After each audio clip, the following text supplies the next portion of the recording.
He was 18 years old when the letter arrived. It came from Rome, or rather, from what was left of Rome, which by the spring of 44 BCE meant a city running on shock and rumor, and the particular kind of political panic that follows when someone shoots the sun out of the sky, and everyone is left standing in the dark, squinting.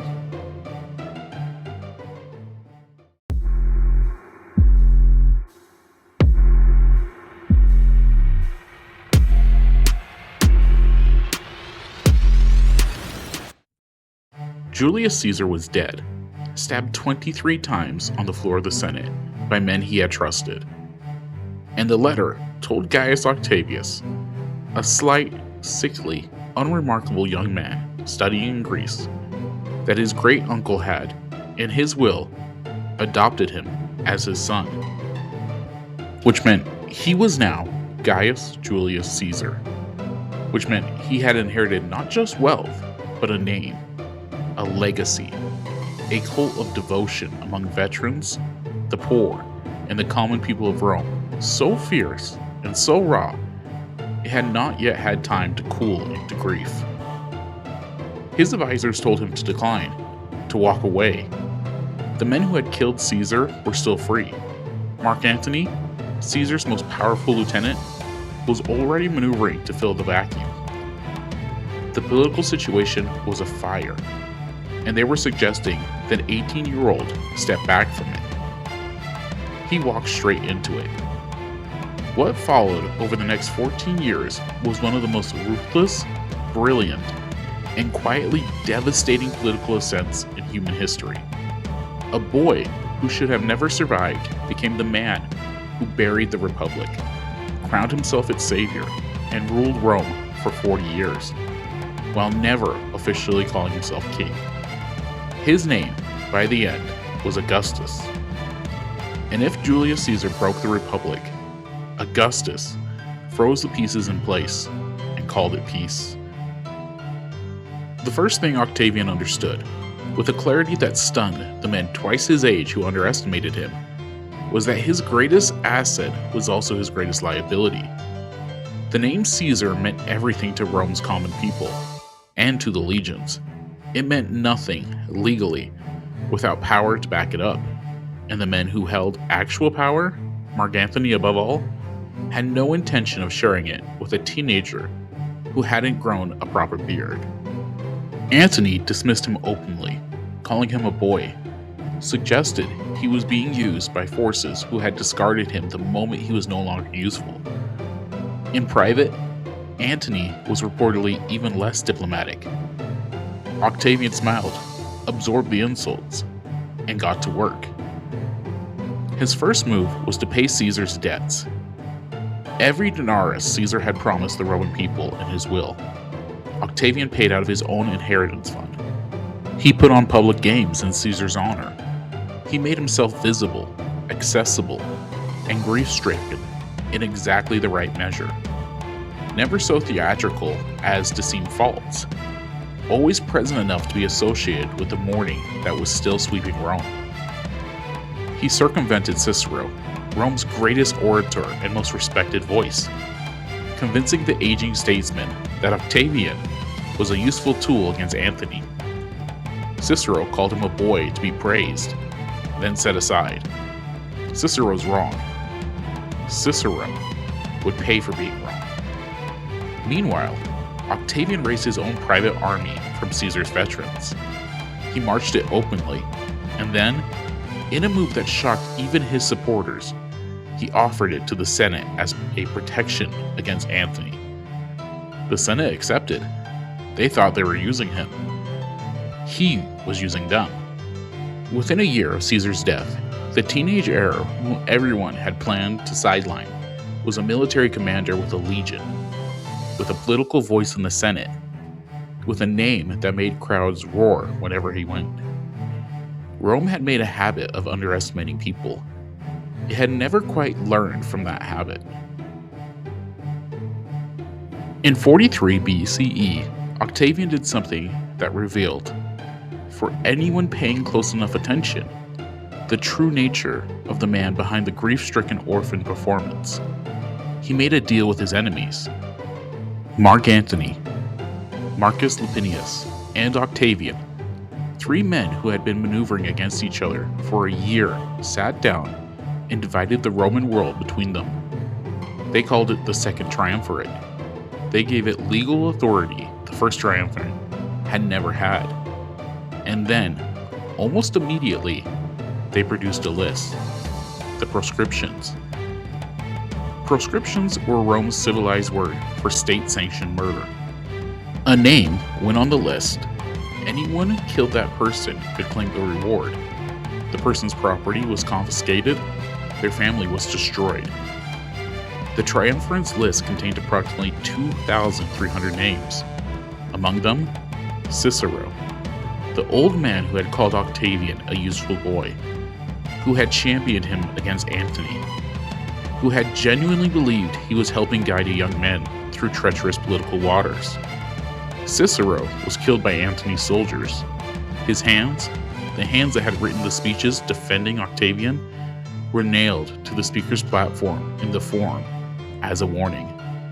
Octavian had agreed to put his champion's name on the list. History is uncomfortable with this fact.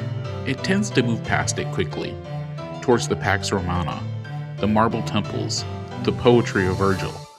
But Cicero's death tells us something essential about the man who became Augustus. He was not a reluctant autocrat forced into hard choices by circumstance. He was a ruthless political operator who made calculated decisions with complete clarity about what they cost and who would pay the price. He was 18 when the letter arrived. He was 20 when he put Cicero's name on a list. He would have 40 more years to practice.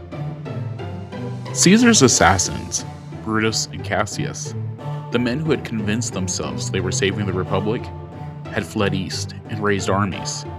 They controlled Macedonia and large portions of the Roman East. They were formidable. They had, in some way, more legitimate claim to the Roman tradition than any of the triumvirates.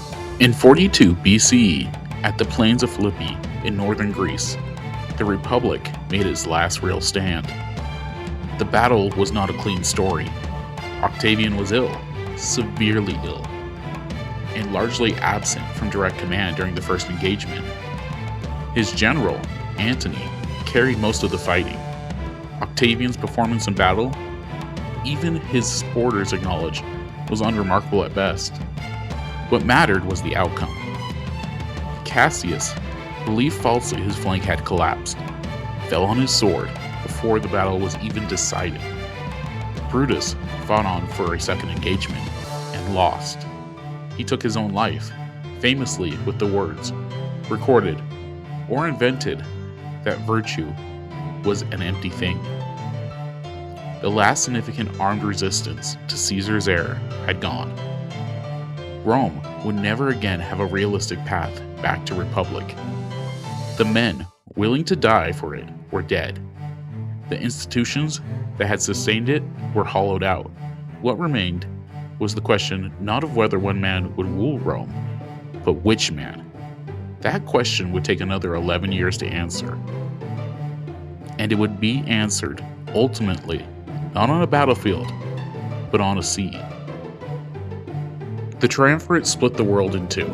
Antony took the wealthy ancient East, Egypt, Syria, Greece, the provinces that generated the most of Rome's tax revenue. Octavian took the West, Rome itself, Italy, Gaul, Spain, the poorer half, the harder half, the half that required constant military attention. Lepidus was quietly sidelined within a few years. Nobody much noticed. For a decade, Antony and Octavian maintained an uneasy peace, sealed by Antony's marriage to Octavian's sister, Octavia. It was a political arrangement, and both men knew it. It would last about as long as political arrangements tend to last when one party falls genuinely, catastrophically in love. Mark Antony met Cleopatra. They had never met before. Caesar's time had overlapped with both of them, But when Antony summoned the Egyptian queen to Taurus in 41 BCE to account for her wartime loyalties, she arrived on a golden barge, dressed as Aphrodite, with perfumed sails and silver oars, and an entrance so theatrical it became a legend within days. Antony, a soldier, a drinker, a man of enormous appetite and genuine charisma, was undone. He never really recovered. He had children with Cleopatra. He gave away Rome's provinces as gifts to their children. He dressed in Eastern robes. He participated in Egyptian religious ceremonies.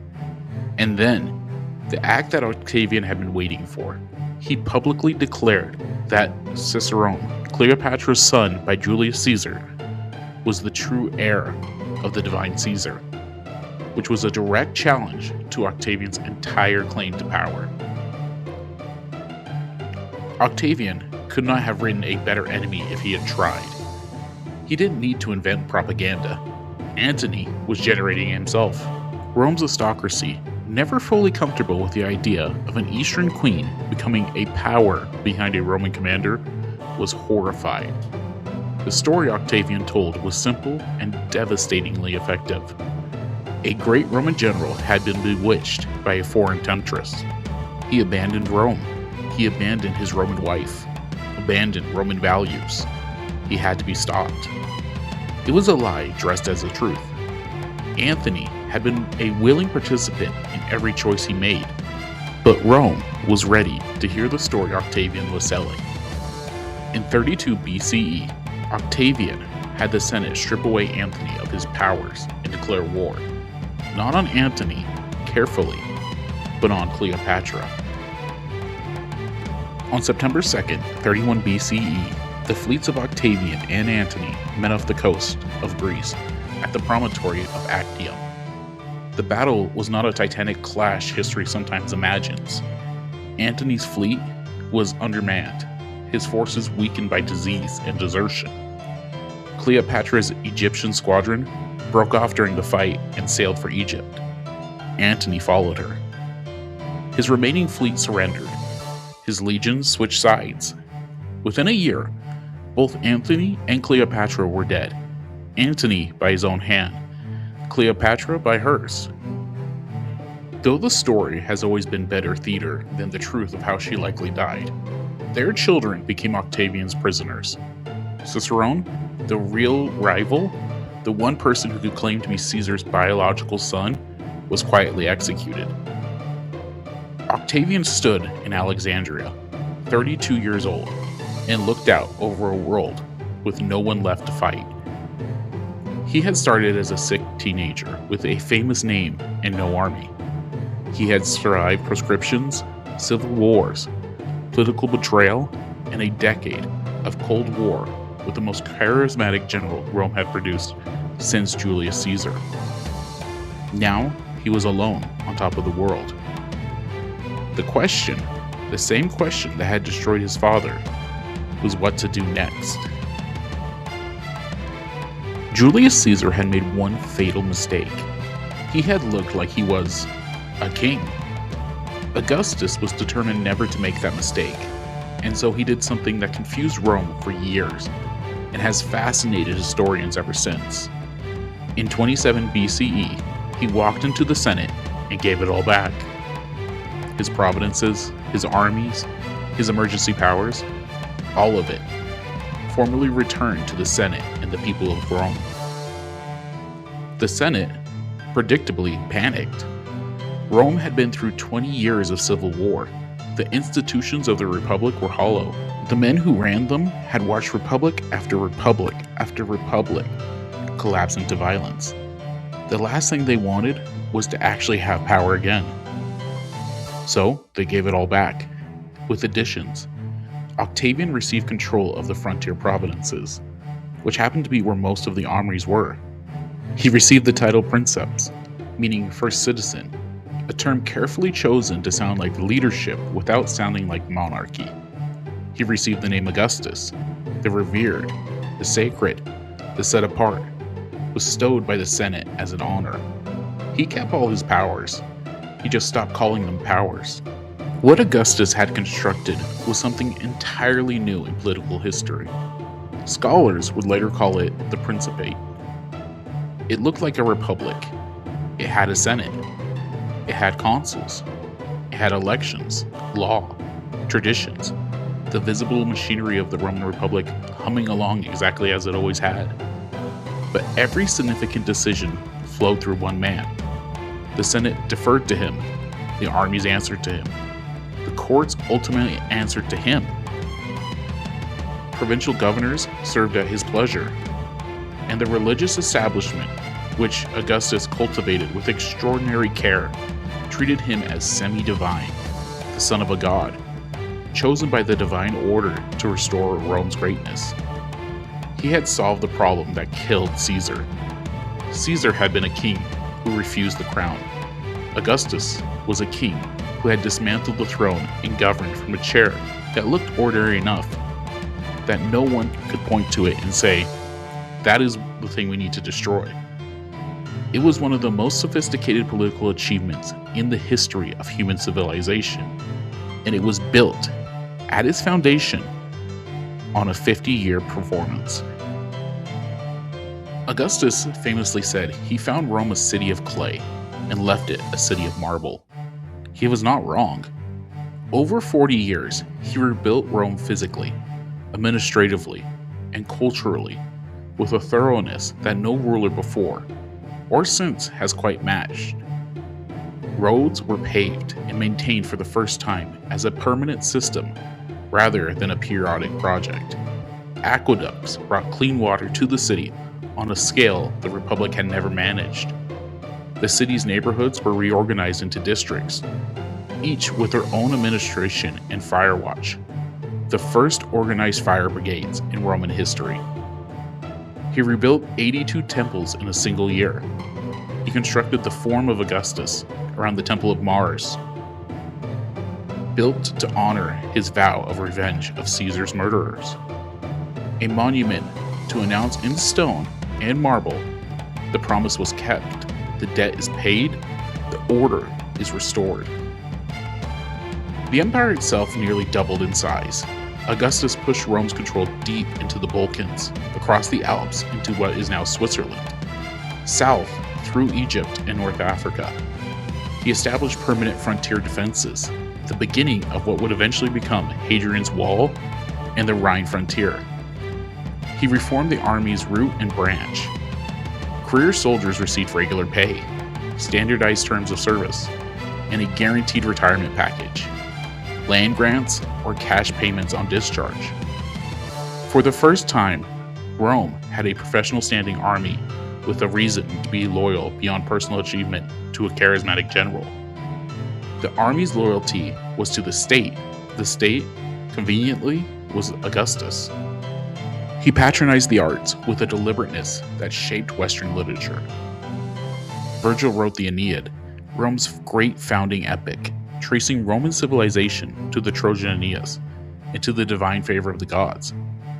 Under Augustan patronage and the Augustan themes, Horace wrote poetry celebrating Rome's values, moderation, and the peace that the Principate had brought. Livy wrote his monumental history of Rome, anchored in the moral virtues Augustus was publicly championing. The message in all of this was the same. Rome had been lost. Rome had been found. Augustus was the instrument of its recovery. The Pax Romana, the Roman peace, lasted, in various forms, for 200 years after Augustus. No period of comparable geographical scale has known comparable stability before or since in Western history.